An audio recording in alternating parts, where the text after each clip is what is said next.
Thank you. Whatever. Oh, hello.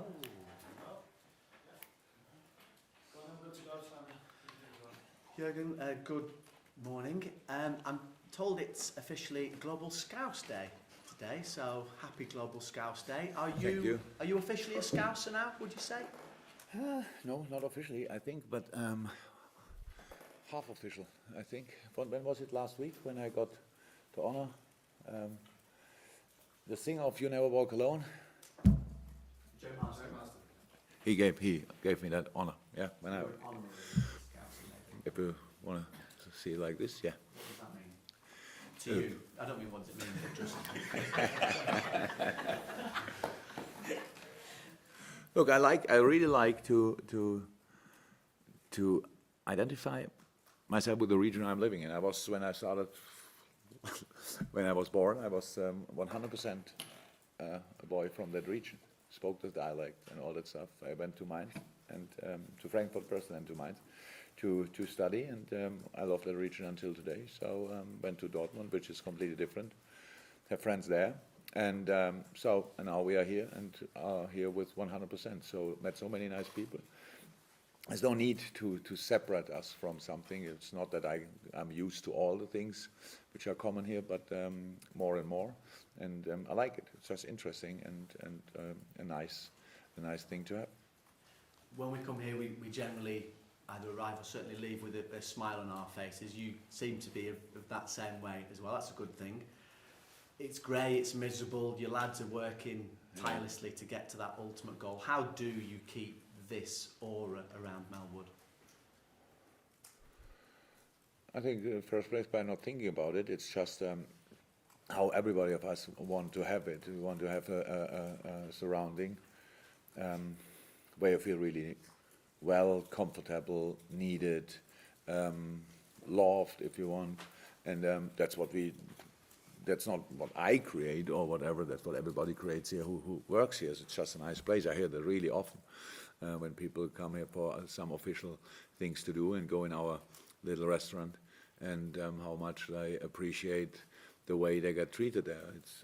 We get that every day, which is really nice. And so nothing really to say about it. I have no idea.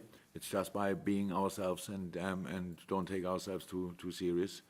Don't think we are too important. Just behave like you are a normal person, and that's what we do and what everybody's doing here. And that's why I think everybody loves it being here. By the way, that will be the challenge for us, to bring that mood and atmosphere to Kirby, because that's a new place with the same people, hopefully,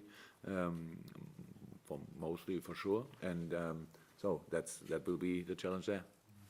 And just finally, for me, obviously it's Watford this weekend who are having the fight of their lives staying up. Nigel Pearson has history of knowing how to get them out. Is this going to be the difficult task for you now, overcoming that? Look, I didn't know Nigel Pearson really well before he joined Watford. I heard about him, obviously, but we never worked together or played against each other. And then there's a really interesting history, what he has. And I couldn't respect more what he's doing, because it's an exceptional job, really. When he started, you could see immediately the impact he had. Yes, and now I've been to the last 4 games, and they have obviously a result crisis, if you want, but not a performance crisis. They are really doing well still, are good organized, have a clear plan, are aggressive, are a constant threat. When you saw not only the game against United, I think before it were 1-0 down, they had the biggest chance of the game pretty much with Troy Deeney. Press high, but defend well in the deep block as well. So that's really interesting, but it's tough. It's really tough because, you need each point you can get, and that's what they didn't have in the last 5 games, I think. But they will strike back 100%. Home game, everybody expect Liverpool to come there, and we are only asked about game number 19, and that's a wonderful situation for them to try to give us a proper struggle. That's how it is, and we know that. So, but that's not the first time that it happened. But with Watford, I have to say, weeks ago I thought already that this will be, when I looked ahead, that's one of the really tough ones. but still looking forward to it. So for us, it's obviously a very important game as well, and we have to show that, and then we will see. Jurgen, how are Jordan Henderson, Xherdan Shaqiri and James Milner coming along in their recovery from injury? All coming closer, much closer. So Hendo is running, Millie is running, and even more. So it was not enough for this game now. But we will see, especially with Millie, what we can do for Tuesday. Not sure about Hendo and no, Shaq, not yet, but all coming closer. All good. Steve Bruce spoke today about the impact the coronavirus is having on them. They're taking precautions like not shaking hands and alcohol, antiseptic wash within the training ground as well. What precautions are you having to take? Is it a concern? Is it even impacting on plans, say, for pre-season? For pre-season, not yet. We didn't really think about changing anything from pre-season, but I know that will have happened. We have to, first and foremost, it's led by our medical department, so all the advice we get from there. But you know, if you don't come here in here and don't shake hands, I'm now 2 meters away from you. If you whatever you have, I cannot probably not avoid to get it as well. We had even interview outside. You were much closer, so I didn't feel too uncomfortable. But we take it really serious, but we cannot avoid everything. That's how it is, and in the end, it's not a football problem. It's a society problem. What we all have in common. And I think everybody's thinking a moment about it, and hopefully the much smarter people than us find a way to or a medicine against it, because that's obviously the biggest problem in the moment. That makes a big difference to other diseases. We don't have that yet, but everybody's working hard on that, and then hopefully it will settle. But in the moment, it's we deal with it like all other people. We take it serious. We don't do some things we maybe usually would do, but that's when the flu is going around. It's for us the same. We cannot do anything different to that, and I think really that in the moment everybody takes it serious. We do that as well. We didn't so far not tell anybody not to shake hands, but we don't force anybody to shake hands. We have all these disinfection areas here where we constantly can wash and disinfect our hands, but is that then enough? We don't know. We cannot do more than we do actually, and in the end, nobody told us yet that we don't have to play football. So as long as that not happens, we will play football. That's a contact sport, not to forget. And it's always important that we take things serious, but that we don't get crazy about it. There are other areas in the world, obviously, where it's more difficult, and hopefully we find really, really quick a solution for that. That would be my first concern. Jurgen, this is your third consecutive league game against teams in the bottom three. So far, you've won them both by a single goal, even though you've got I would be happy with that as well. the Again, amount of points. Does that prove how difficult and how competitive this league is? I didn't need that as a proof, but yes, it is, of course. So that's 100%. You cannot imagine if you see Norwich playing or West Ham playing against us or Watford now that they are in the bottom of the table. That's just you don't feel it, you don't see it really. There are some problems. For Watford, probably was the start of the season. It's difficult, really, not a lot of points, and then you have to make the turnaround. West Ham, I don't know exactly. Norwich played the whole season really good football between the two boxes, really good. In the offensive box, didn't score often enough. Defensive, they conceded a few too much. So that's how football is. If you can say, really fair, but on the other side, really hard as well. So, but in this one game, when you play against whoever, I always thought, even when my teams had not the quality of other teams, there's a massive chance for us, and that's what everybody sees as well. And so we have to be 100% ready for these fights, and that's what I love most about my boys, that they are ready to fight. It's not that when they realize in a game, it's not the clicking day today that they then lose the desire or whatever. No, it's the other way around, and we try it in a different way and try to find another way, and that brought us in a position we are, and that's what we have to do again. And Watford will be really tough, 100%, very physical, and everybody will see how much it means to them. So we have to make sure that everybody can see how much it means to us as well.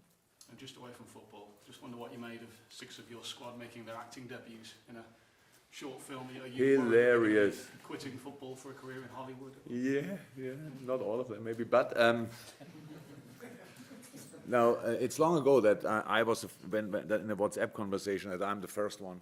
If it's not football related, I'm the first one to send a message because I usually only reply because otherwise I would have been the full day on the phone. But this specific video, I think I spread in the world. I was so proud and it was so funny and I loved it, how they did it. I loved that whoever in the club had the idea to do that was brilliant. It just shows in a very, we have enough problems around the world so that you can see something like that which is smart and funny. I love that a lot. So yes, it was yesterday. We spoke a lot about it, to be honest. Joel Matip. I think for a lot of people it was the first time that they heard him speaking. So usually you have to throw a ball on the ground that he starts talking, but now it's everybody knows he can do it even in a situation like this. Also, actually, yeah, the West Ham game, I think it was the first time you've been behind in a Premier League game since Villa in November. I'm just wondering what sort of maybe wake-up call or reality check that was for your players in terms of, it's not going to be a stroll.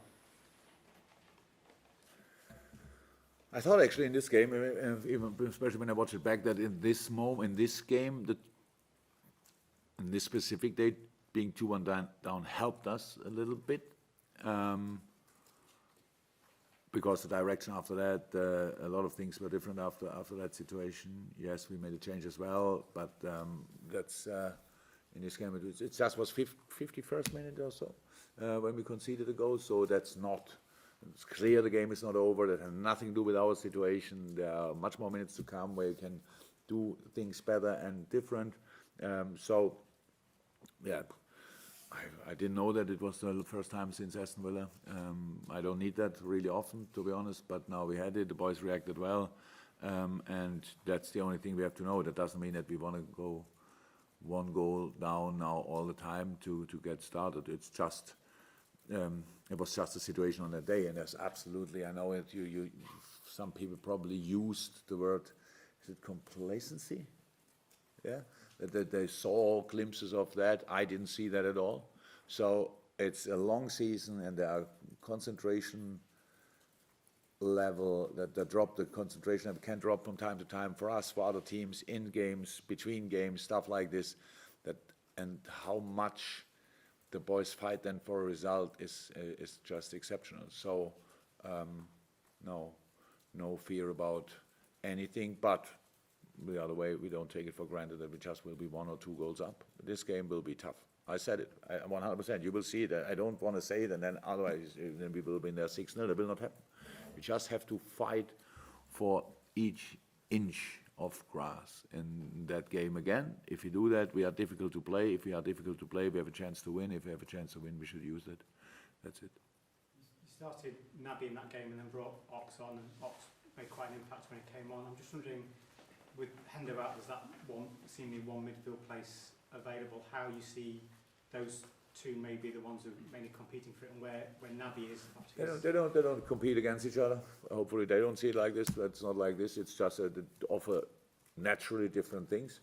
Now we can play better, obviously, but as he played, but it was not that was not the reason. So the game was like it was, and then Oxley came on completely fresh, and with his natural skill, having direction, speed, it's a different player, but that has not really doesn't say anything about it. Different situation where they need different players, and they all are exceptional. No, that's all fine. But until the change, we were more fixed in positions. It was not flexible enough. It was not unpredictable enough. We were too easy to defend. We didn't really come through in different situations. In other situations, we were too high on the wings, lost the ball, counterattack, stuff like that. But the main problem of the game was first, second balls and set pieces, because without that, and that's nothing to do with the midfielders, because without that, these problems, West Ham wouldn't have had a lot of the game. They couldn't gain confidence or whatever in this game, but with these situations, they were constantly in the game, and that was our main problem, and that's what we have to solve, because that will be similar. Foster to Dini will be a proper and frequently used option for Watford, and then we have to be there for these situations and make sure that we win much more second balls, and then we can use these balls. But in this game, we were second best in the second ball game, for sure. David's at home. James, anything from you? No? Yeah. Okay, thank you guys. Thank you. Welcome.